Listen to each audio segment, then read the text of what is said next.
también es un espacio para tocar los temas coyunturales. Y en esta semana en que el gobierno de Mario Abdo Benítez está cumpliendo 2 años de gestión, 2 años de gestión es una fecha simbólica en las democracias maduras, así como los 100 días es una fecha simbólica, también los 2 años es una fecha simbólica porque generalmente los 2 años coinciden con la mitad del mandato. Cuando el mandato tiene 4 años, 2 años es exactamente la mitad. En el caso de Paraguay no es exactamente la mitad, pero realmente si uno tuviera que dividir el periodo presidencial de 5 años, hay 2 grandes etapas muy diferentes. La primera etapa es la de los 2 primeros años, en que prácticamente no hay elecciones, no hay ningún tipo de elección. El presidente puede gobernar sin la presión que significa, sin lo que implica tener elecciones en puerta. Y los siguientes 3 años está lleno de elecciones. Entonces, si no se pudo hacer muchas cosas en los primeros 2 años, se complicaría muchísimo más a partir del segundo año, debido a que tenemos elecciones municipales el año que viene, tenemos elecciones después ya de juntas departamentales, de gobernadores, y ni qué decir las elecciones presidenciales y las de senadores y diputados. Ese es el camino que nos queda en los próximos 3 años. Hoy queremos pararnos en el año 2020, mirar para atrás en lo político, en lo económico, en lo social, y ver qué ha hecho el presidente Mario Abdo Benítez en este periodo, pero también mirar para adelante y ver qué es lo que le depara al futuro, en un momento extremadamente complejo y difícil para la humanidad, para América Latina y para el Paraguay.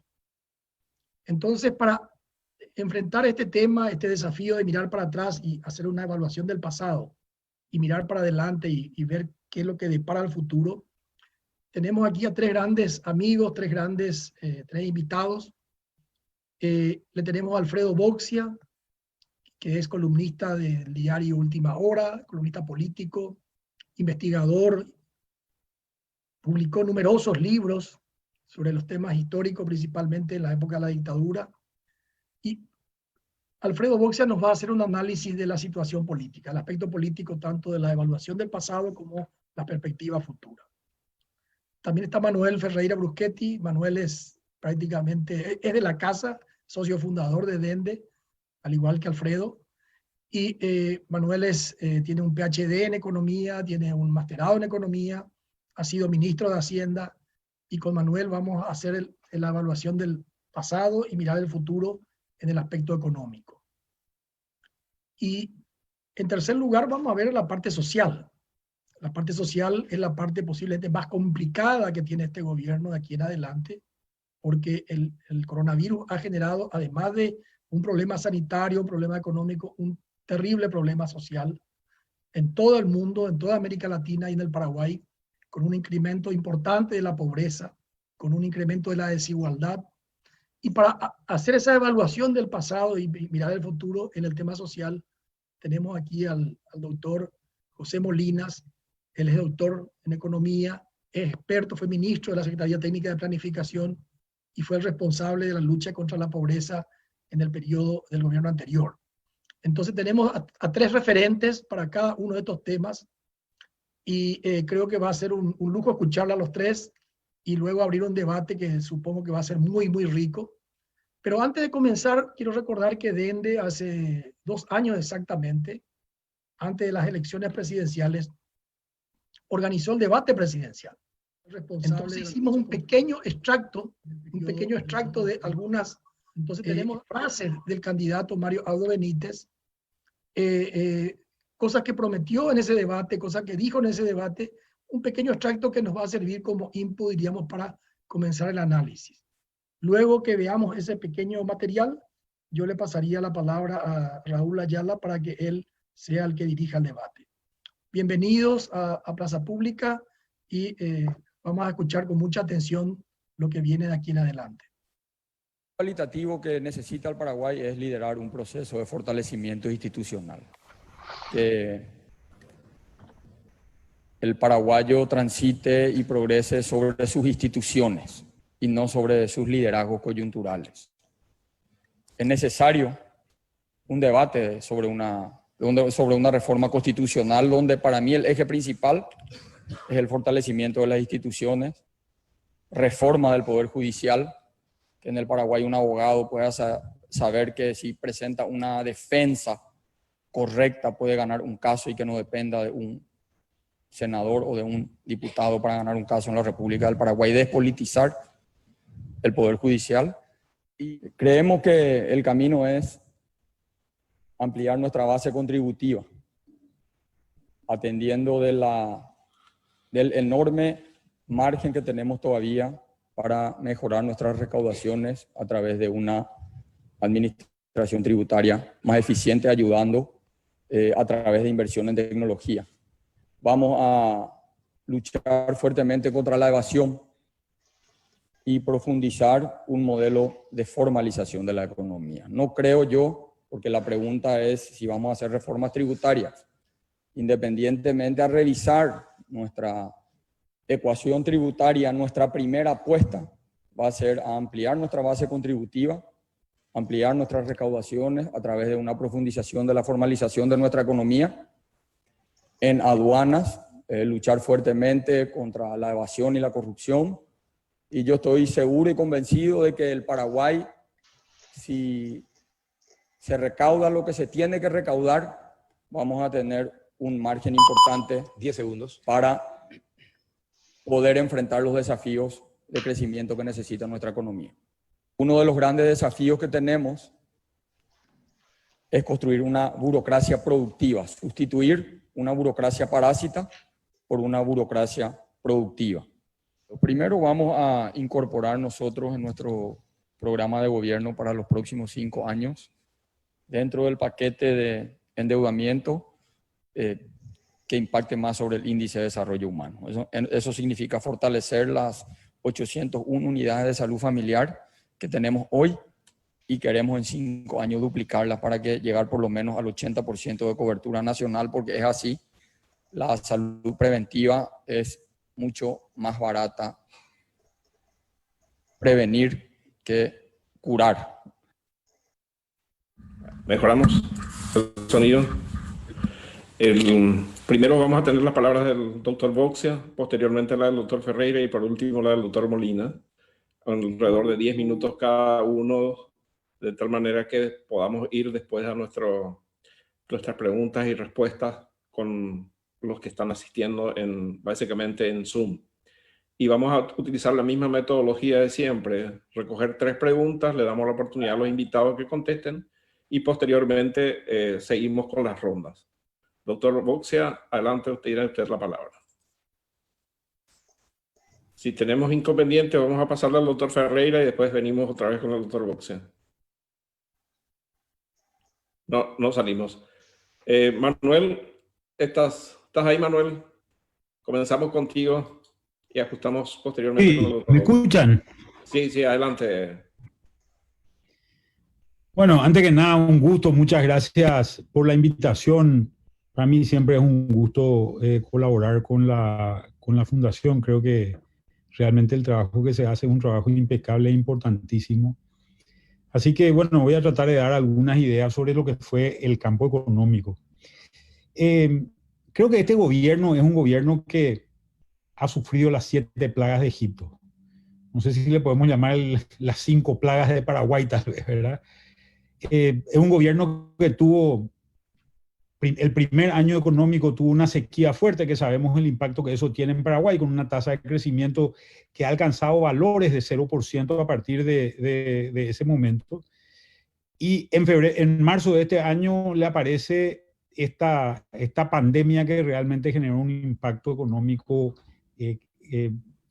brutal en todo lo que es la economía del mundo en general y en particular la economía de Paraguay.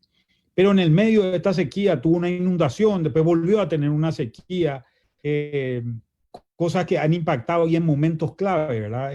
La sequía del año pasado se da en el momento básicamente de producción agrícola. La sequía de este año se da sobre todo en el Chaco y afecta un momento de baja de precio del ganado, impactando sobre todo en la ganadería de manera muy importante, ¿verdad? el gobierno se encuentra ante una situación realmente muy impactante. Y bueno, perdón, en el medio de eso, y creo que Mengo va a poder ser mucho más explícito que yo en este tema, también se encuentra todo el manejo de la crisis política generada a partir del tema de Itaipú y Ande, ¿verdad? Creo que esta situación fue una situación extremadamente compleja y extremadamente difícil en términos económicos, en valores generales. Nosotros lo que descubrimos es, lo que vemos es un cambio de preferencias en general que se nota de manera muy significativa en los agentes económicos, sobre todo tanto a nivel de personas como a nivel de empresas, donde notamos primero una valoración de gastos básicos muy importante. La gente concentró su valoración fundamentalmente en alimentos y en salud. Cuando hablamos de salud no estamos hablando básicamente de gastos en hospitales o gastos en médicos, sino fundamentalmente en conservar la protección que le generaba un seguro de salud. Por otro lado, valorizó mucho más el ahorro que el consumo. La gente se quedó líquida, además hubo un incremento bastante importante, una reducción de los depósitos a plazos en el sistema y un incremento bastante importante de los depósitos a la vista. Y por otro lado se desarrolló un problema de fobia social, más allá de las políticas públicas de aislamiento que se han generado durante el transcurso de la pandemia. La gente también ha tenido miedo de acercarse, y esta concentración obviamente le ha hecho perder demanda de manera muy importante a ciertos sectores, sobre todo sectores de servicios y sectores comerciales importantes. Esto creo que es un entorno que te ha generado una serie de circunstancias muy importantes. La gente decidió cortar los gastos, incluso uno de los gastos que se ha decidido cortar ha sido la contribución y el pago de impuestos, con lo cual tenemos una caída significativa de la recaudación. Sale la ley de emergencia nacional, y la ley de emergencia nacional es una ley que básicamente lo que hace es recortar los impuestos, diferir el pago de impuestos y generar una serie de gastos teniendo como contrapartida la deuda en general. Hay un artículo de la ley que la autoriza genéricamente al Poder Ejecutivo a aceptar créditos hasta 1.600 millones de dólares, y eso genera obviamente un incremento importantísimo de la deuda pública total. Una deuda pública que al momento en que estamos hablando está en 10.800 millones de dólares. Esa deuda pública era una deuda que se había iniciado básicamente, que había iniciado el año con un saldo bastante más razonable de 8.800 millones. Generamos 2.000 millones de dólares a junio de este año nuevos de deuda. Con lo cual, obviamente se nos está generando un impacto significativo. Nosotros teníamos un servicio de deuda el año pasado del orden de los 710 millones de dólares como valor total, y ese valor al de junio de este año está más o menos en un servicio de deuda del orden de los 880 millones de dólares, solamente en servicio de deuda. Con la contratación que tenemos, y en 6 meses hemos generado una reducción de espacio fiscal de 180 millones de dólares, ¿verdad? Y acá cabe preguntarse, y todo esto ante una necesidad urgente de la gente, sectores extremadamente impactados, un programa social de Pitiboña Angareco que alcanza más o menos a 1.500.000 personas. José va a ser mucho más detallado que yo seguramente en esos números, pero una necesidad muy grande que genera exigencias que ya eran importantes y donde ya había poco espacio fiscal anteriormente, exigencias muy importantes sobre la máquina del Estado, ¿verdad? Y acá queda por preguntarse una serie de cosas. ¿Cómo vamos a financiar el futuro? Creo que es la pregunta que nos queda hoy, ¿verdad? ¿Cómo vamos a crecer de aquí en adelante? Paraguay ha tenido un ritmo de crecimiento del orden más o menos de 4% del producto durante todo el periodo de Horacio Cartes. Durante todo el periodo de Horacio Cartes no hubieron no hubo ninguno de estos problemas, llámese sequía o llámese inundación. En realidad fueron 5 años que transcurrieron relativamente calmados. Los grandes impactos se presentan con el gobierno de Mario Audo, y lo que empezamos a notar en este periodo de tiempo es básicamente que la situación es extremadamente compleja y extremadamente preocupante en general. Nuestra deuda promedio, que estaba sobre Producto Interno Bruto en 18,8% al cierre del año pasado, hoy está en valores, que estaba en valores de alrededor de 19,7% al cierre del año pasado. Hoy nos encontramos con una deuda de 30,7% del producto en 6 meses, ¿verdad? Un producto que se ha deteriorado, cayendo de valores de 40.000 millones a valores de alrededor de 35.000 millones, y sobre todo la gran incertidumbre de hacia dónde vamos, la gran incertidumbre de cuándo esto se termina, que creo que es el problema central que a todos nos aqueja. Y lo peor de todo es que esto ha impactado a sectores muy diferenciados. Normalmente nosotros estábamos acostumbrados a sectores como el sector agrícola, que por efecto del cambio climático tenían un impacto significativo. Sin embargo, ahora lo que nos encontramos con una situación bastante más compleja y focalizada en el sector de comercio y servicios fundamentalmente, donde además existe una particularidad importante. Están empleadas más o menos el 70% de las mujeres que trabajan en el Paraguay, muchas de ellas jefas de familia. Y esto es un problema muy importante. Además tenemos niños que no están teniendo clases presenciales, con lo cual el problema con el que nos encontramos es que muchas de estas madres están actuando también de maestras en este momento para evitar que sus hijos pierdan y que haya una deserción escolar más importante de la que se podría esperar, ¿verdad?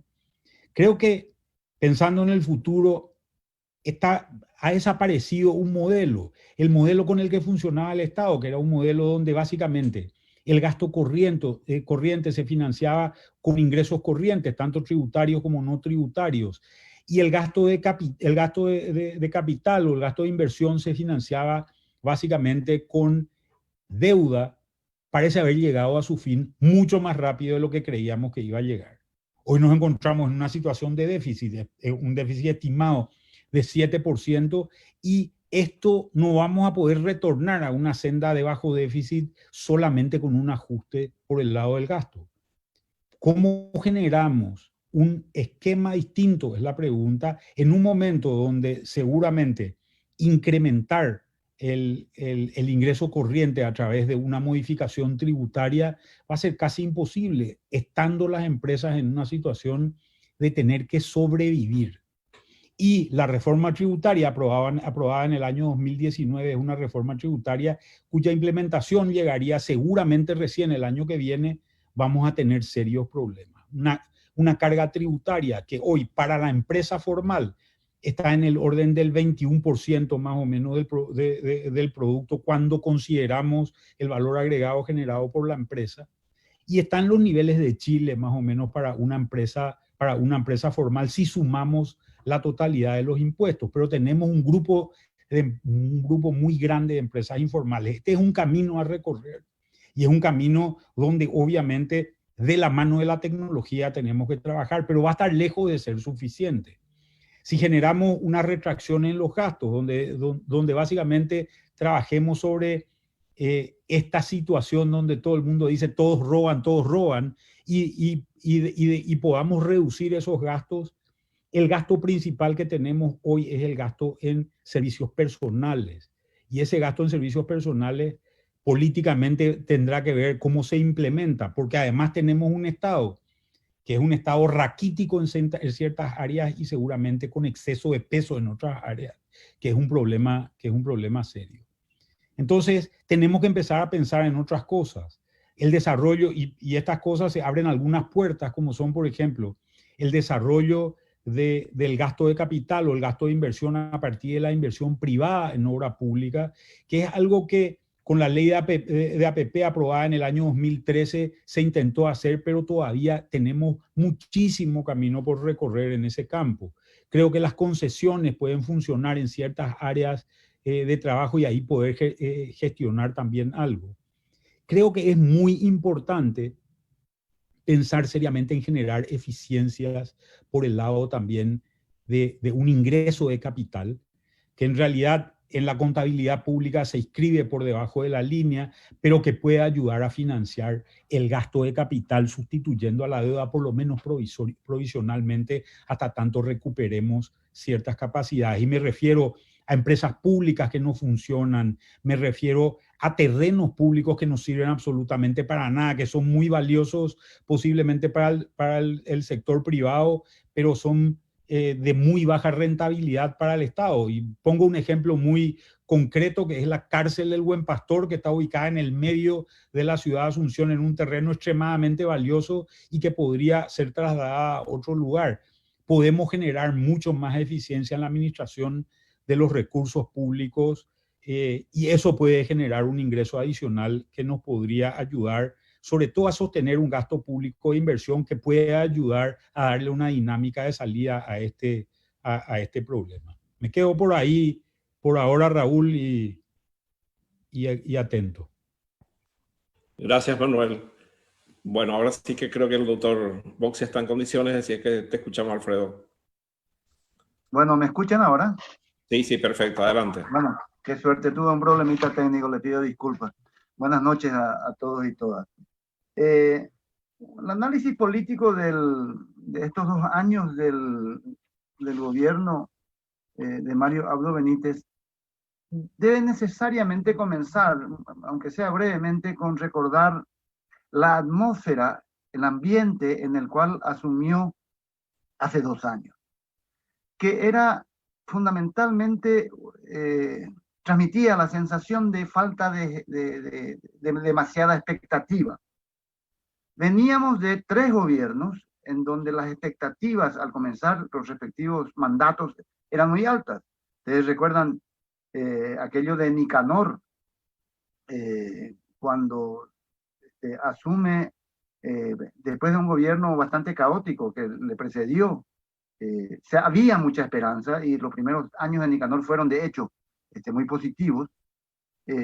Ni que decir la expectativa que creó Lugo, gigantesca, muy por encima de las reales posibilidades de cambio que había, pero era una alternancia, un cambio de signo político después de décadas. Y también hay que decirlo, la recuperación del poder por el Partido Colorado de manos de un outsider que venía como un empresario exitoso, que le daría otro enfoque al gobierno. Ese alto nivel de expectativas, en realidad, a estos 3 gobiernos le terminó jugando en contra. Mario Abdo asumió con una suerte de sensación de más de lo mismo. De nuevo, un político colorado, encima con ese nombre y apellido que nos trae reminiscencias de un pasado más profundo todavía. Y esa falta de expectativas de algún modo constituyó también una pequeña ventaja para los primeros tiempos del mandato. Primeros tiempos del mandato, que también hay que recordarlo, se dirigió a empequeñecer, atacar, desbandar lo que quedaba de Honor Colorado, del cartismo, que nos guste o no, estemos o no de acuerdo con Cartes, tenía un rumbo, apuntaba a algo. En cambio de tanto querer desmontar aquel nuevo rumbo, los primeros 2 años de Mario Abdo dejan la sensación de que no tiene rumbo. Yo creo que el gobierno de Cartes hubiera sido mejor conceptuado, hubiéramos tenido un mejor recuerdo de él si no fuera por aquella aventura de la enmienda, que fue al final el caballo de batalla electoral más importante que tuvo Mario Abdo. Pero eso no basta como construcción política. Añeteté, ese conglomerado, esa confederación de líderes, de dirigentes con mando territorial, con lo único en común en muchos casos era un anticartismo, es decir, poca cohesión en cuanto a un proyecto, pronto se demostró ser insuficiente, ser demasiado variopinto para llevar adelante una dirección económica y social que se esperaba para el gobierno. Que además, hay que decirlo, tuvo bastante mala suerte. El primer año estuvo zanjado jalonado por adversidades económicas, de precios de los commodities, de inundaciones, de incendios forestales como nunca vimos, de sequías. Es decir, si ese primer año fue bastante complejo y terminó con un elemento bisagra entre el primero y el segundo año que fue fundamental para el cambio de dirección que tuvo que hacer el gobierno, que fue el escándalo de Itaipú. Esa negociación tan vergonzosa sobre el Tratado de Itaipú casi se lo lleva puesto al gobierno de Mario Abdo Benítez y obliga al mismo a cambiar la actitud con respecto a Cartes. Cartes, de ser el enemigo a vencer, a destruir, fue finalmente el salvavidas para que el gobierno pudiera continuar. Y en el medio de todo eso, apenas repuestos los paraguayos de ese susto que nos dio la crisis política de Itaipú, comienza la pandemia. Una pandemia que afectó al mundo entero, es cierto. La crisis de la pandemia es global, pero la gestión de esa crisis es local. Y cada gobierno lo hizo de manera diferente y con suertes diferentes. No voy a entrar a discutir porque está en la boca de todos, porque de eso hablamos todos los días. Cómo fue la sucesión de decisiones, de acontecimientos, de sensaciones y de resultados desde aquella cuarentena total hasta la falta de gestión en la compra de insumos, hasta la falta de actitud contra la corrupción y hasta esta situación que nos demuestra que esto no va a ser corto. De cualquier manera, esta pandemia tuvo un efecto colateral muy raro en Paraguay, que es dejar a la política partidaria en segundo lugar. De repente la política no fue tan importante, podíamos vivir sin elecciones, postergamos las municipales, nos olvidamos de las precandidaturas y nos preocupamos por sobrevivir. De algún modo también, habría que decir, aunque esto pudiera parecer absurdo, la aparición de este problema sanitario mundial que afecta y asusta tanto a los paraguayos es un excusómetro, un aparato inventor de excusas extraordinarios. Estoy usando una palabra del finado amigo Cayo Escabone, que suponía que había un aparato como este en Bruicharoga, y del cual hacían uso todos los presidentes del signo que sean. Pero ya que la pandemia nos hace olvidar la posibilidad de metas en cuanto a crecimiento económico, echa por tierra todo tipo de planificación social o económica, justifica decisiones que en otros casos hubieran sido profundamente cuestionadas por el Parlamento, la manera misma de medir los resultados de un gobierno varían fundamentalmente en base a la manera en que gestiona el gobierno esta crisis.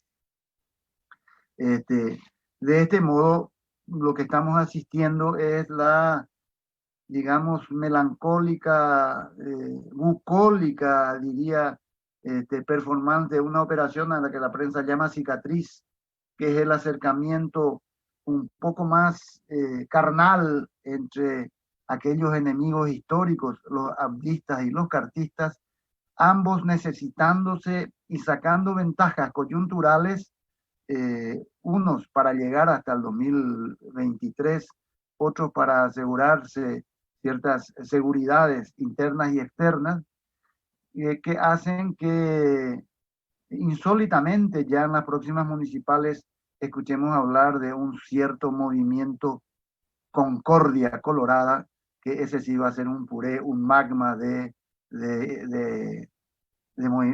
pequeños movimientos internos que de nuevo confluyen en aquello de que el mejor amigo de un colorado es otro colorado y que los colorados se juntan como siempre para ganar las elecciones. De todos modos, tiene la ventaja Mario Abdo de una oposición que está fragmentada, que también tiene sus propios problemas y no parece ser el principal enemigo a corto plazo, por lo menos, ¿verdad? Tanto es así que pese a la solicitud, al pedido, a la exigencia de numerosos sectores, colorados y no colorados, de cambios en la manera de gobernar, de cambios en el gabinete sigue igual, incluso con las 3 o 4 figuras que tienen el récord de resistencia de parte de la opinión pública. Para terminar, quisiera dejar como resumen de estos minutos del gobierno de Mario Abdo, que es un gobierno débil que tiene enfrente, por suerte, a una oposición también débil. Un gobierno que hace un arreglo político interno que tiene como objetivo nada más que llegar. Eso es patético, lo decía hace poco, porque este tipo de análisis es típico del 4º o 5º año de mandato, cuando aquello del pato cojo del final de los periodos gubernamentales se aplica al gobernante que ya está dejando el poder y que ya parece perder día a día importancia ante la inminencia de nuevos mandatarios que van a ser electos, pero estamos apenas en el 2º año. Es decir, un 2º año en donde ya nadie espera luego cambios monumentales, no se esperan crecimientos económicos demasiado importantes, se espera simplemente a sobrevivir el mandato y a sobrevivir a la pandemia, es un panorama un poco desolador con respecto al futuro que tenemos. Que como ustedes se dan cuenta, tiene más componentes de sobrevivencia que de política, algo que no había pasado antes, no digo luego en Paraguay, sino en el mundo entero. Entonces, será la gestión de esta pandemia la que finalmente definirá cómo gobernó Mario Abdo, increíblemente. La excusa de un gobierno que sin la pandemia no tenía en claro hacia dónde apuntaba. Y yo no estoy seguro que pueda, por ahora por lo menos, ni siquiera aprobar el examen de la gestión de la pandemia. Muchas gracias. Gracias, doctor Boxia. Doctor Molina tiene la palabra. Bueno, muchísimas gracias, Raúl. Gracias por la invitación. Y realmente, tanto Manuel como Mengo pusieron el contexto general para analizar lo social de forma muy clara. Las 7 plagas, como llamaba Manuel, el contexto de esta pandemia global, pero que requiere una gestión efectiva local, como señalaba Mengo, nos permiten poner lo social en este contexto. Y lo social, antes de esta pandemia, se mantuvo la reducción de pobreza, tanto la pobreza total como la pobreza extrema. La pobreza extrema sí tuvo un pequeño pico en el 2018 y volvió a bajar en el 2019. Pero esos son elementos muy pequeños cuando nosotros miramos la estructura social de Paraguay, que tiene una desigualdad estructural muy llamativa y que tiene niveles de pobreza todavía muy grandes. 1 de cada 3 paraguayos vive en pobreza en el área rural, la mitad en el área urbana. Parecía ser que la pobreza extrema estaba concentrado en un 10% de la población rural y a nivel urbano estaba en menos del 2%, que básicamente nos dice objetivo cumplido de acuerdo a los estándares de los Objetivos de Desarrollo Sostenible de Naciones Unidas. Pero hay un elemento que estaba presente como un elemento de riesgo grupo, que era la gente que no estaba en pobreza, pero que estaba en vulnerabilidad, que ante un golpe fuerte podía volver a caer en pobreza, que es un segmento significativo de la población, que no tiene el colchón que tienen los que llegaron a la clase media. Bueno, ese es el grupo que va a ser más afectado por este choque tan fuerte como fue lo de la pandemia. Y las medidas que se adoptaron son medidas que se esperan que se adopten en estos casos. Las transferencias, lo que uno tiene más a mano, que llegaron a 1.500 personas, pero no hay mucho más que eso. Y a partir de ahí es donde uno puede evaluar lo que se ha hecho antes de la pandemia, si fue realmente lo que había que hacer. Y si no fue, ¿qué tenemos que hacer diferente en los años que nos quedan dentro de las restricciones que vamos a tener políticas y de contexto económico?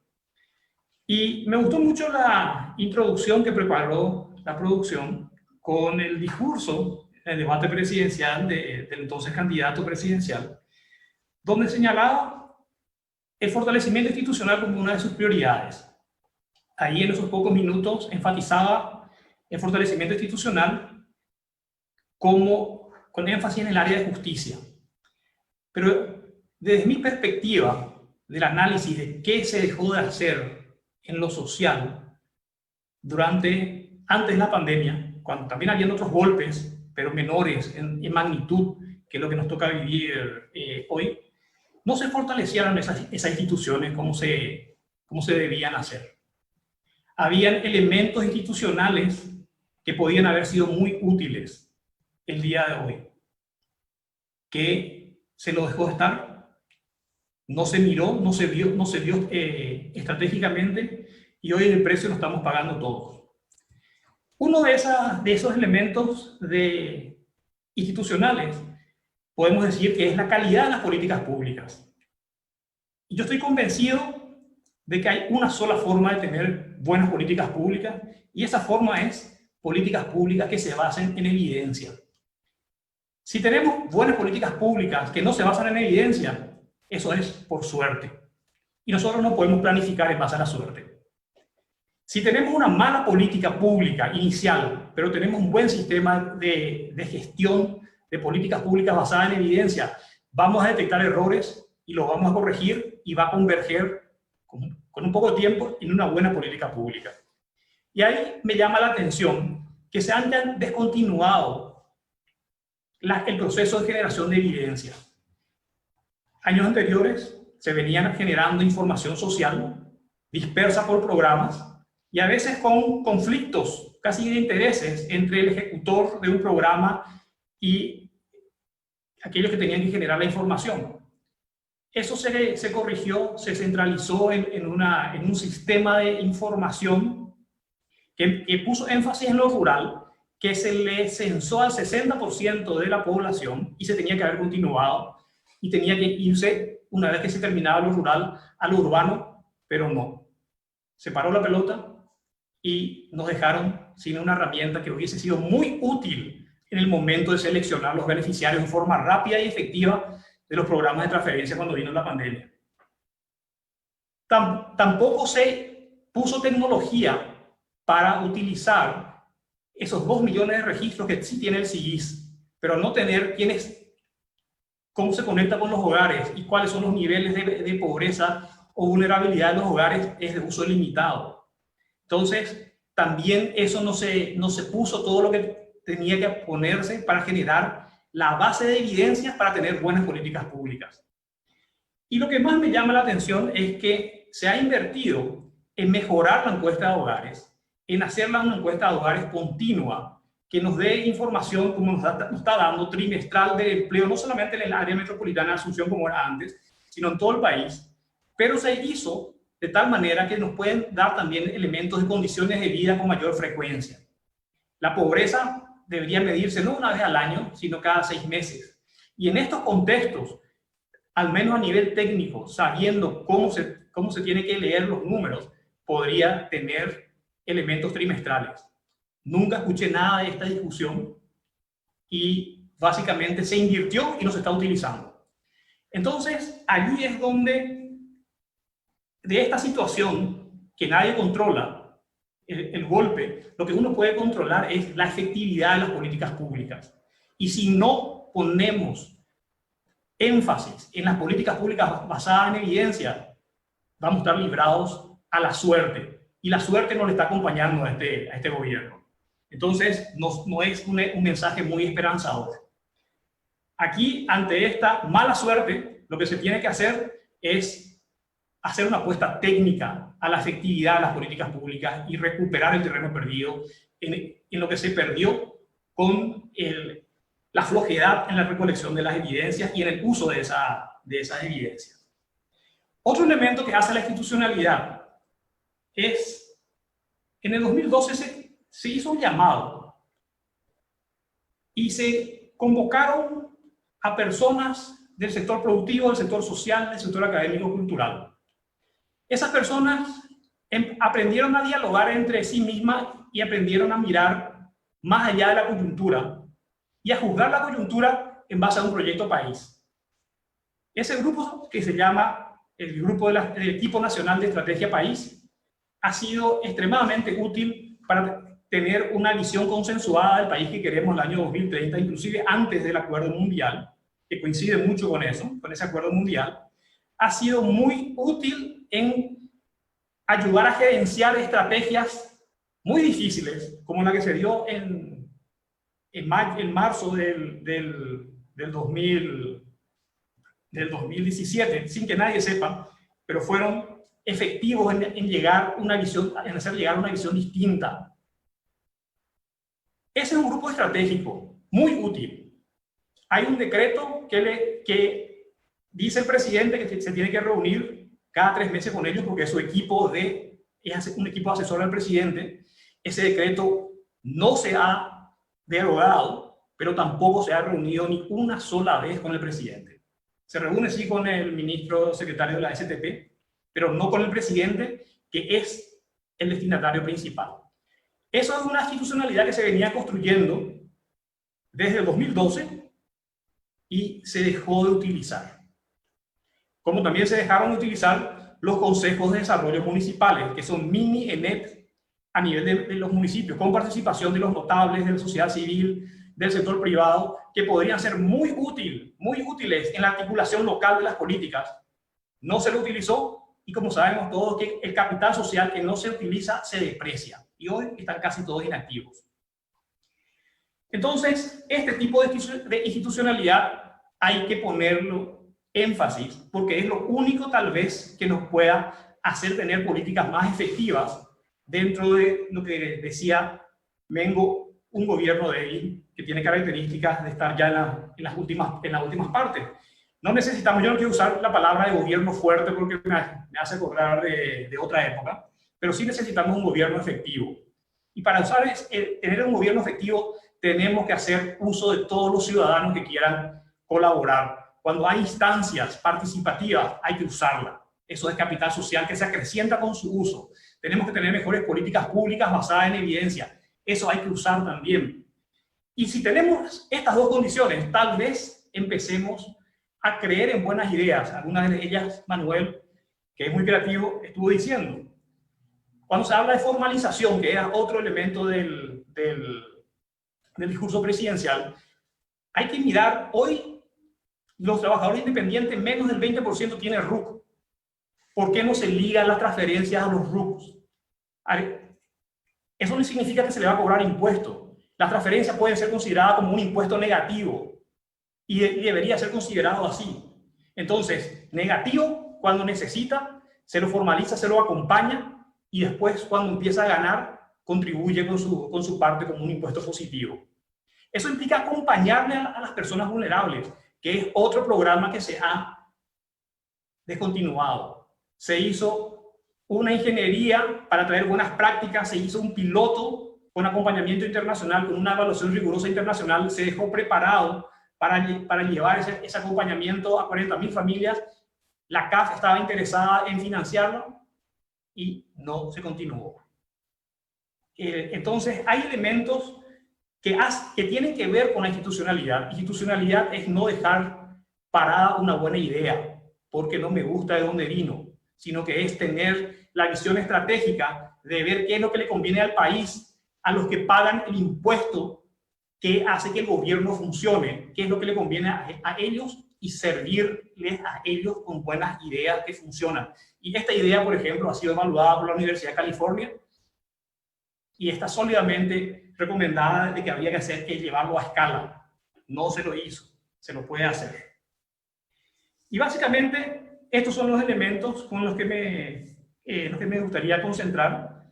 Este gobierno no puede ser responsable de la sequía, de la caída de los commodities, del COVID, pero sí puede ser responsable de no haber continuado y no haber puesto énfasis en políticas públicas basadas en evidencia, en haber utilizado el capital social que se estuvo construyendo por muchos años y que puede ser muy útil, en haber identificado iniciativas probadas y llevarlo a escala, y a partir de ahí sí pueden ser creíbles herramientas como la utilización de las APPs a nivel local, por ejemplo. 70 municipios de los 240 que hay, básicamente no están conectados con caminos todo tiempo. Procesos de cambio climático, hay financiamiento asociado a ello, como para la reforestación, y hay muchas herramientas, muchas posibilidades que se pueden explorar, pero tienen como condición credibilidad, hacer algo coordinado como sociedad y sobre todo políticas públicas que se basen en evidencia. Lo dejo ahí y continuamos con el diálogo posteriormente. Muchas gracias. Muchas gracias, doctor Molinos. Bueno, vamos a iniciar la primera tanda de preguntas o acotaciones, y se inscribieron dos jóvenes del grupo universitario, Francis Piano Saucedo y Ilse Quevedo, y también el ex senador Marcelo Duarte. O sea que en ese orden le damos la palabra. Francis Piano primero.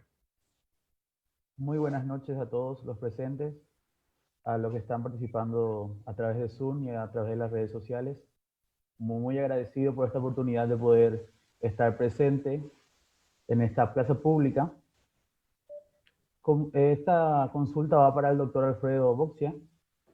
Como él mismo dijo, nadie espera nada grande actualmente de este gobierno.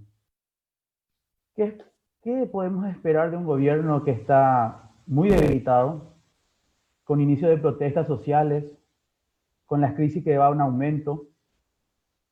Entonces, mi consulta es, ¿qué se tendría que hacer políticamente entre todos para fortalecer la gobernabilidad? Esa sería mi primera pregunta. Y una segunda cuestionante. Desde el partido de gobierno actual, ¿qué se debe o se puede hacer para que todos tomen su rol político dentro del gobierno y luchen por una transparencia? Muchísimas gracias. Gracias, Francis Piano. Ahora, Ilse. Ilse, ¿estás por ahí?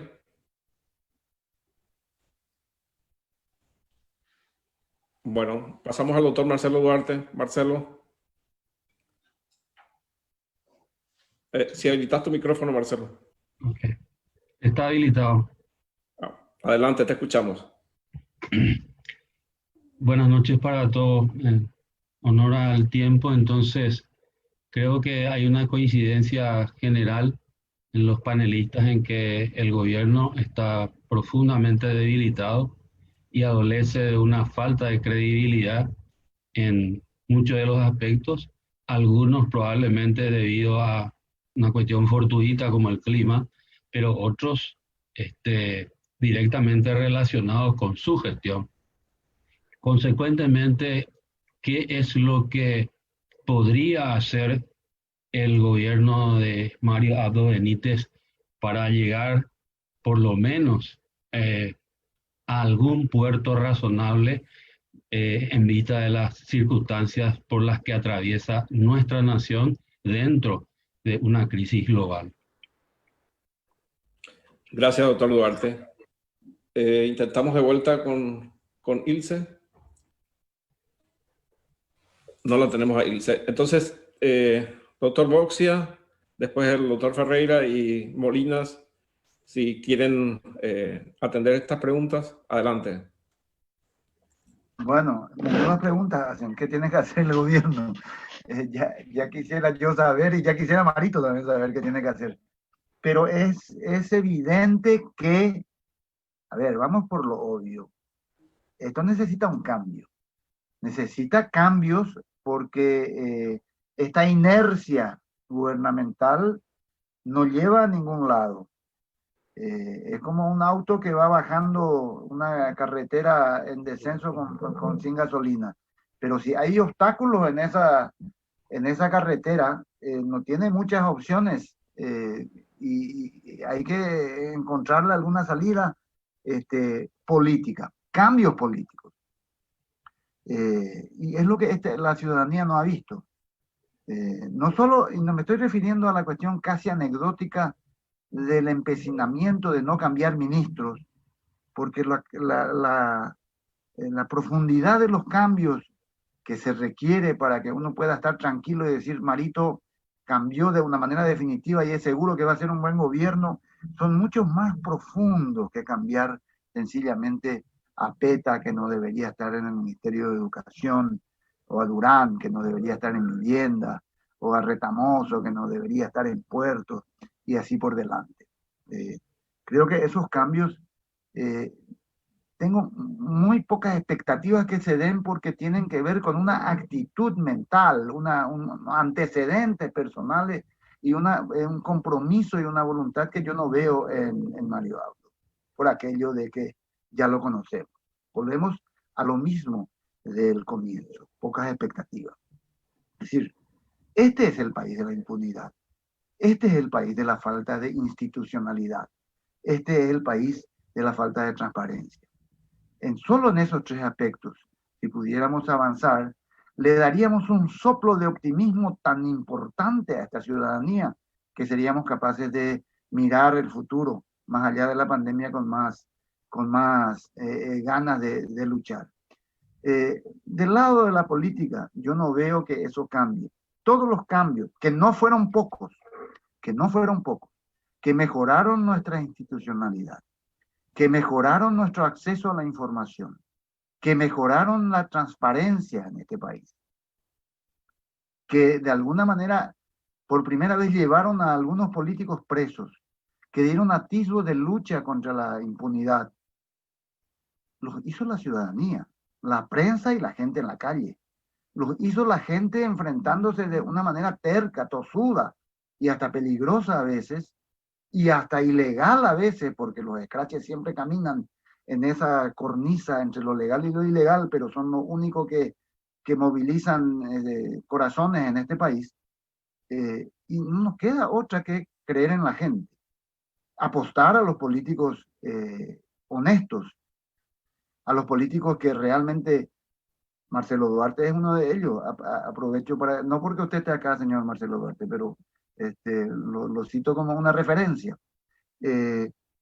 Más allá de las ideologías y demás, en un camino sembrado de elecciones.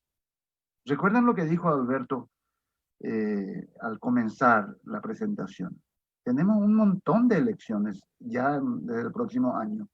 Por favor, hagamos un esfuerzo de elegir un poco mejor y no tener tantos sacos y sinvergüenzas de todo tipo en las juntas municipales, en las intendencias, en el parlamento y demás. Mientras nosotros no crezcamos en ciudadanía, las cosas van a seguir ocurriendo. Y lo bueno es que no paramos de crecer. Lo deprimente es que a veces la corrupción crece más y que crecemos un poco lento en institucionalidad.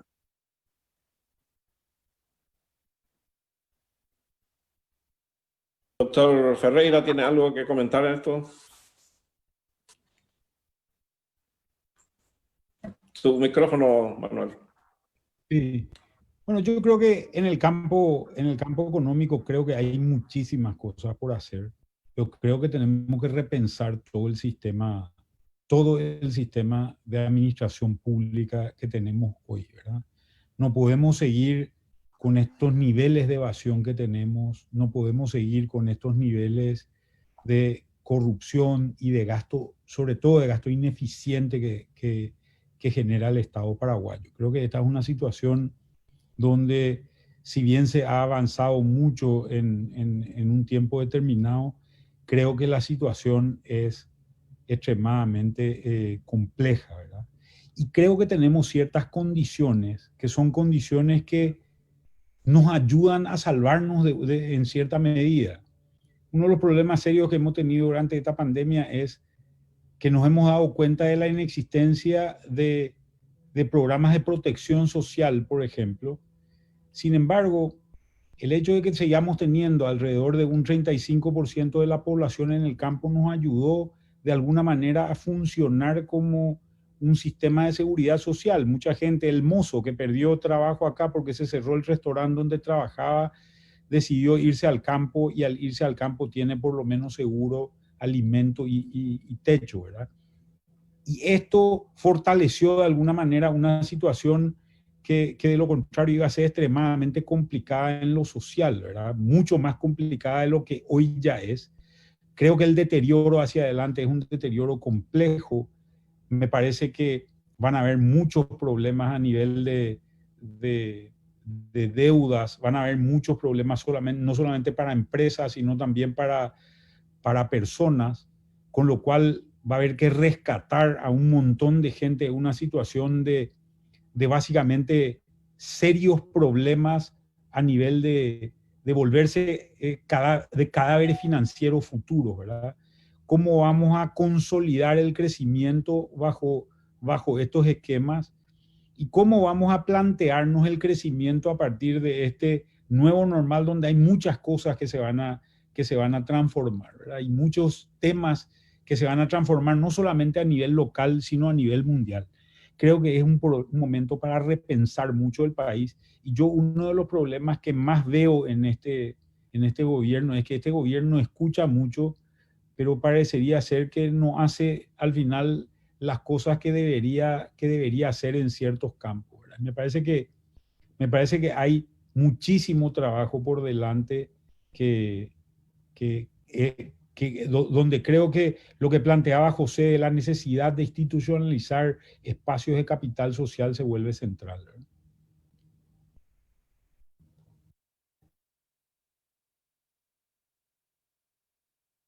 Doctor Molina, ¿tiene algo que comentar? Sí, muy brevemente quisiera enfatizar ante la pregunta de Marcelo qué se puede hacer, y también la pregunta de Francisco sobre la gobernabilidad, que lo que eligió la producción para sintetizar el discurso del candidato de ese entonces presidencial es una buena agenda. Enfatizar en la institucionalidad, en fortalecer las instituciones, pero entendía las instituciones como un sentido más amplio, mejores políticas públicas basadas en evidencia, utilizar estos espacios de capital social que ya existen. Eso es también institucionalización, y muy importante, y es un elemento que le puede dar gobernabilidad y que puede dar un poco más de ánimo a la ciudadanía que está buscando un liderazgo efectivo. Y también en este contexto de la formalización se lo relaciona muy bien con el impulso que le estaban queriendo dar al sistema de protección social, que después se fue un poco opacado por la coyuntura, pero el mirar esa formalización de todos los sectores, desde los más pobres hasta los más ricos, y buscar hacer una campaña nacional y una prioridad nacional, esa formalización que nos puede ayudar a mejorar las políticas públicas, es algo que también está en la dirección correcta, y lo señalaba el presidente en su campaña. Y también la situación hizo que la deuda vaya principalmente al área social, al área para transferencias, para salud. Y allí es donde tenemos que buscar en forma creativa ver cómo se va a invertir. Lo que mencionaba Manuel, infraestructura que genere empleo local, que conecte con una agenda de cambio climático y reforestación a mayor escala. Pero para hacer eso se requiere credibilidad, se requiere confianza, y si no se usan estas herramientas de institucionalidad, de mejores políticas públicas basadas en evidencia y espacios de capital social existentes, no se va a poder encarar en forma creíble este tipo de reforma. Entonces, básicamente, y esas tres cosas, formalización, fortalecimiento de las instituciones y un endeudamiento social, es que ya se está haciendo, pero tiene otra contracara. Lo mencionaba el presidente en su campaña y es lo que debería hacer ahora. Gracias, doctor Molina. Bueno, una segunda tanda. Lo tenemos a Vanessa Lurachi, Eduardo Felipo, y vamos a intentar nuevamente con Ilse, que se perdió un poco con la imagen. También un comentario bastante generalizado en las redes es que si este gobierno tendría el liderazgo para llevar a cabo las reformas que lo plantean y que la ciudadanía espera de ellos. Dice. Ese sería también algo que podrían comentar en nuestros invitados cuando les toque la oportunidad de hacerlo. Y le damos la palabra a Vanessa Lurachi.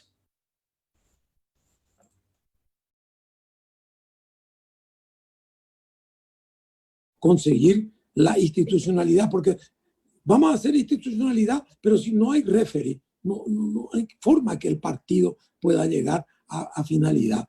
Y yo veo que hay una falta de posición. Ahora, me gustaría ver si es una percepción mía y yo estoy sobrepercepcionado, por si se puede utilizar la expresión, o sencillamente así nomás es y tenemos que seguir empujando. Muchas gracias. Perfecto. Le damos la palabra a Ilse. Ilse, estás ahí. Habilita tu micrófono, por favor. Ilse es de Pedro Juan Caballero. ¿Se me escucha? Ahí te escuchamos. Adelante. Sí, muy buenas noches a todos, a los panelistas. Estoy hablando acá desde la frontera, uno de los lugares más afectados actualmente, la ciudad de Pedro Juan Caballero. Y mi pregunta va más a lo social, del impacto que en sí va a crear toda esta pandemia en el ámbito social. ¿En cuánto creen ustedes que va a crecer la pobreza en Paraguay, que está bien alta, ya estaba bien alta, y después de la pandemia, cuál va a ser el impacto y qué medidas tienen que tomar el gobierno? Y como cuando empezó la pandemia, es algo que me recuerdo que dije, que ahora nos damos cuenta de lo mucho que puede hacer el presidente y de lo poco que está haciendo por el voto que dimos. El lado bueno que estoy viendo de la pandemia, que las personas se están interesando a la política más que antiguamente, porque se están dando cuenta de que no es que no me meto con la política. Si nosotros no nos metemos en la política se mete con nosotros, y es lo que actualmente está ocurriendo con las decisiones que están tomando nuestros gobernantes, porque está todo en manos de ellos, saber lidiar con esta pandemia. Y también quería saber sus opiniones respecto al programa de Pipibó en Yangareco, si es que fue una buena decisión, si el monto, si llegó en donde debería de llegar, y es eso. Muchas gracias a todos. Gracias, Ilse. Doctor Boxia.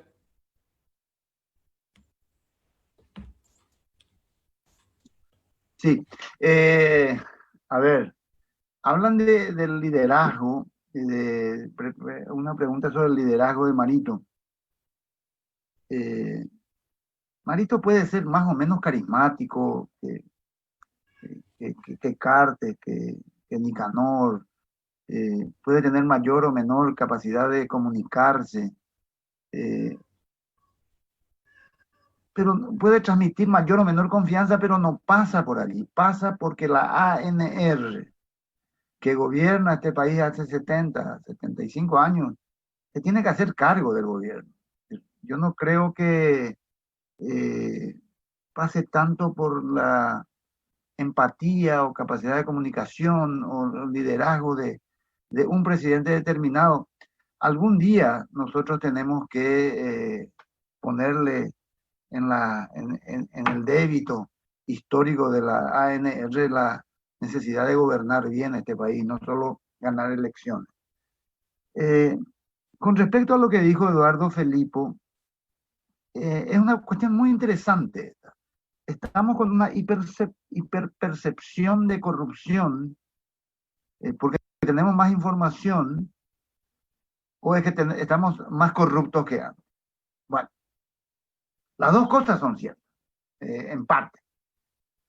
Nuestras posibilidades, nuestros instrumentos de acceder a información, de descubrir fatos, de llegar a abrir ventanas donde la opacidad reinaba y darle un poco más de luz, de disfrutar de una prensa libre, con excesos, como quieran, pero la posibilidad de investigar y de publicar y de denunciar es inmensamente mayor que en el pasado.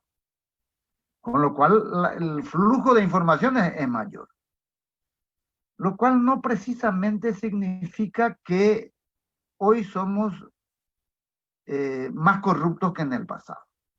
Porque hay corrupciones del pasado que hoy serían imposibles justamente por ese nivel de información y de transparencia que logramos alcanzar golpeándonos 1000 veces contra la pared. Por poner un tema nomás del pasado más remoto, más de 5 millones de hectáreas se regalaron en este país. Esa es una de las bases de nuestro problema agrario hasta ahora, ¿verdad? O sea, eso hoy en día se supone que ya no podría ocurrir. Pero sin embargo, sigue ocurriendo. No nos perdamos de vista que en todos los índices Paraguay está situado como uno de los países más corruptos del mundo. Con seguridad el más corrupto de la región y uno de los más corruptos del continente. Así como en la década del 70 se usaba de manera despectiva la palabra mexicanear para hablar de los negocios que se hacían bajo la mesa en México del PRI de la década del 70 y del 80, hoy sería una ofensa para los mexicanos que los paraguayos le tratemos así. El fiscal Latorre lo hizo, me recuerdo, en un juicio internacional hace poco. Pero somos un país muy corrupto. Estamos haciendo avances muy lentos, haciendo que la corrupción tenga un costo mayor.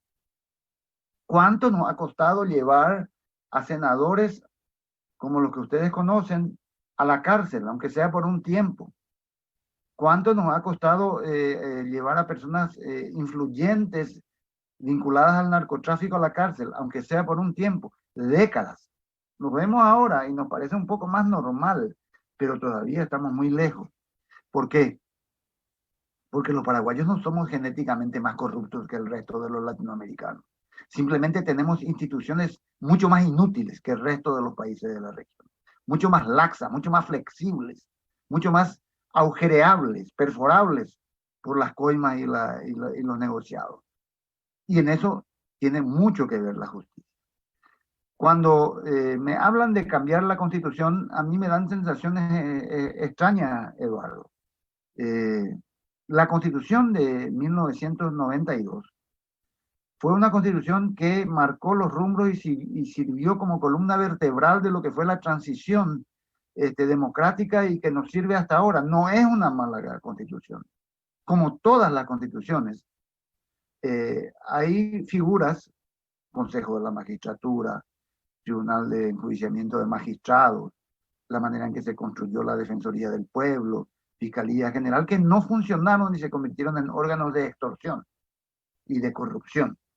Porque la buena intención era mezclar o interaccionar política, es decir, legislativo, con el Poder Judicial. El Fondo para la Excelencia en la Educación se crea con la ley de FONACYDE en el año 2012.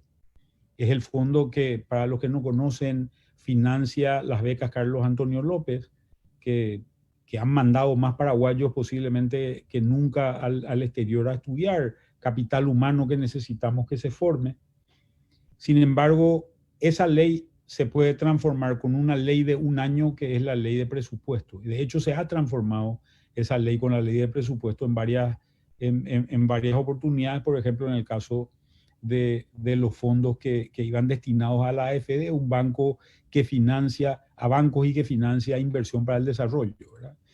Entonces, tenemos un problema de estabilidad de la norma que es uno de los problemas serios para todo lo que es desarrollo en general, porque no podemos predecir un futuro que de por sí ya es incierto como su nombre lo dice, ¿verdad? Entonces, creo que tenemos problemas de esa índole y yo entiendo la posición de Mengo y coincido prácticamente con todo el análisis. El problema es cómo cambiamos esta situación que nos genera esta inestabilidad y cómo cambiamos con esta gente que ha sido la gente que ha generado los problemas que posiblemente hoy tenemos, ¿verdad? Entonces, los que tienen que resolver el problema son el problema muchas veces. Gracias, doctor Ferreira. Doctor Molina. Bueno, había dos preguntas, creo que la segunda todavía no se abordó, pero antes de entrar, voy a ponerle más énfasis en la segunda pregunta, pero sí me gustaría decir dos elementos, que la corrupción tiene que ser, y es un desafío que tenemos que priorizarlo significativamente, porque sí, eso es lo que nos está atajando para crecer todavía más y para fortalecer nuestra clase media todavía más. No obstante, la clase media ha crecido bastante a pesar de la corrupción. El crecimiento económico ha sido acelerado a pesar de la corrupción y la pobreza ha ido disminuyendo a pesar de la corrupción. O sea que, dado la corrupción, se pueden hacer muchas cosas, lo cual no significa que tenemos que olvidarnos de la corrupción, hay que atacarlo, pero no debe inmovilizarnos. Y en ese sentido, es de una sensación de acción, es la pregunta que viene de la persona de Ciudad del Este, de Pedro Juan, donde nos pregunta ¿cuánto va a crecer la pobreza? Y realmente es una pregunta que también yo me hago. Estuvimos mirando los números de la encuesta y esos números de la encuesta no tienen la información necesaria como para hacer estimaciones. No tienen la información de los ingresos de los más vulnerables. No tienen el ingreso imputado del sector agrícola ni el ingreso de los trabajadores informales. Entonces, básicamente, no tenemos las herramientas como para hacer un análisis serio. Pero va a crecer bastante. Va a crecer bastante y hay que estar preparado. Pero podemos decir que ese bastante es un dato cualitativo. El cuantitativo necesitamos una evidencia para hacer esa respuesta. En cuanto a las medidas que se tomaron, tenemos que tener siempre presente de que el mayor generador de riqueza en su propio hogar, aún de las personas en pobreza extrema, en pobreza moderada y en vulnerabilidad, no es el Estado, sino son ellos mismos, son los mismos integrantes de la familia. Entonces, siempre tenemos que apuntar a generar, a ver cómo se puede generar ingreso al trabajo para este segmento.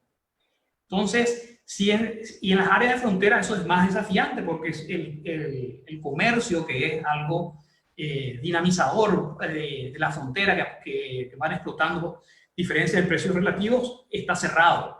Entonces ahí hay que ser creativo y ahí es donde uno necesita un gobierno efectivo y creativo y participativo para que fluyan ideas de diversos sectores y se reinventen y se los haga en forma oportuna. Los programas de Yangareco Cultivó son programas que hay que hacerlo, son los primeros auxilios, pero tienen impactos limitados. Las transferencias en nuestro contexto no reducen la pobreza más allá del 10 o el 15% de un total del 100% que se reduce. El resto es el ingreso laboral, el ingreso al trabajo. Los montos nunca van a ser suficientes. Hay una restricción fiscal y hay demasiadas personas. Y la focalización, yo creo que no fue buena porque se lo hizo muy rápido. Es ahí donde pagamos el costo de insatisfacción, de ineficiencia, por no continuar y siendo previsibles en la generación de sistemas de información que nos permitan enfrentar el futuro incierto en forma más clara, contundente y efectiva. Gracias, doctor Molina. Tenemos a la exministra Lea Jiménez y le vamos a dar la oportunidad de que también nos haga llegar su inquietud y después vamos a tratar de ir cerrando, ajustando un poco nuestro tiempo a la televisión, aunque creo que tuvieron algún inconveniente técnico también ellos. Adelante, doctora Jiménez. Muchísimas gracias, Raúl. Buenas noches. Realmente un placer escucharlos a todos. Los felicito por el evento. Realmente estos ámbitos de diálogo son claves para todos, especialmente en el contexto actual. Y me parece tremendamente positivo escuchar diferentes opiniones sobre algunos de los temas planteados en el marco de un diálogo constructivo, ¿no? Me interesa mucho saber qué opinan los panelistas al respecto de temas estratégicos para el futuro del país, como por ejemplo la renegociación de Taipú, la reforma educativa, la necesidad de diversificar la matriz productiva, las reformas institucionales que el país necesita. Hay muchos temas importantes y estratégicos que están ahí latentes. Entonces mi pregunta es, ¿cómo abordamos estos temas pendientes en el contexto actual? Temas que tienen impacto en el mediano, largo plazo y que deben ser tratados en medio de una emergencia que requiere respuestas inmediatas y de corto plazo. Tenemos altos niveles de necesidad, alto desempleo, alto endeudamiento. Entonces, concretamente, en el desafiante contexto actual, ¿qué consejos darían al gobierno actual? Gracias por la oportunidad de hacer una pregunta. Gracias, doctora Jiménez. También, Alfredo, si utilizas 2 minutos y ya ir cerrando de tal manera que los 3 invitados lo hagan y posteriormente el cierre final va a estar a cargo de Alberto. Sí, Alfredo. Bueno, cómo no, Raúl. Para empezar, despedirme de ustedes en el sentido de agradecerles la invitación y qué interesante, ¿no?, lo que plantea la ministra Lea Jiménez. Porque a veces nos consumimos en estas microdiscusiones de lo cotidiano, de lo banal, de lo microscópico, y no nos damos cuenta que finalmente el problema paraguayo es la pérdida de tiempo, la macropérdida. Es decir, veníamos luego atrasados en políticas sociales y económicas, en desarrollo, en tecnología, en reformas educativas, institucionales, judiciales. Y nos viene a ocurrir esta pandemia, ¿verdad? Que nos va a atrasar más.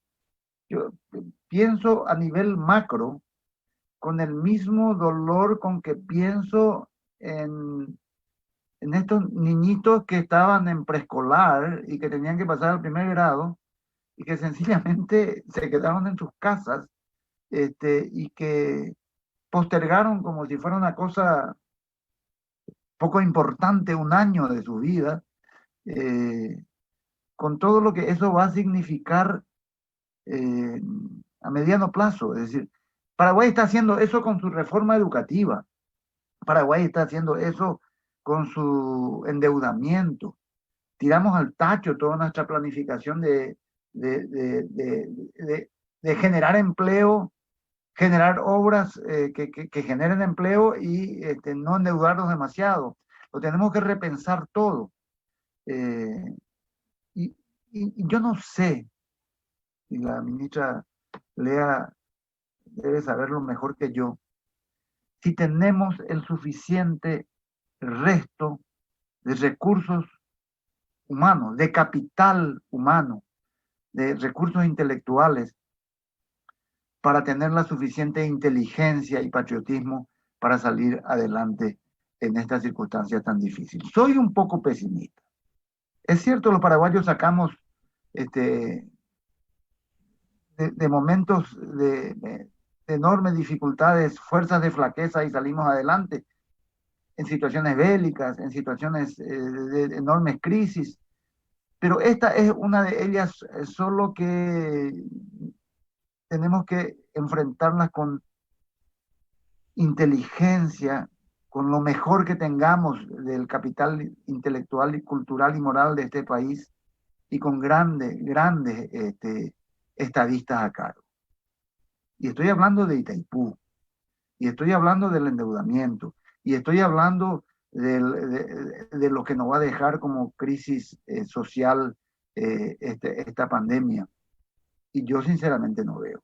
Yo no veo que haya con este gobierno o con la gente que está al frente la suficiente grandeza y capacidad para hacerlo. Tenemos que decirlo. Con esto termino y me despido. Tenemos que decirlo, tenemos que gritarlo, porque esto asusta. Y yo sé que en el Paraguay hay gente que debe ser convocada y que debe ser puesta en posición de pensar, actuar y gestionar estos enormes desafíos que ya no nos afectan a nosotros que estamos en este foro, que van a afectarnos a nuestros hijos y nietos. Eso es lo que me hace a veces hacer esa microscópica parábola con el alumno que está en preescolar y que no pudo pasar al primer grado. Buenas noches. Gracias, doctor Boxia.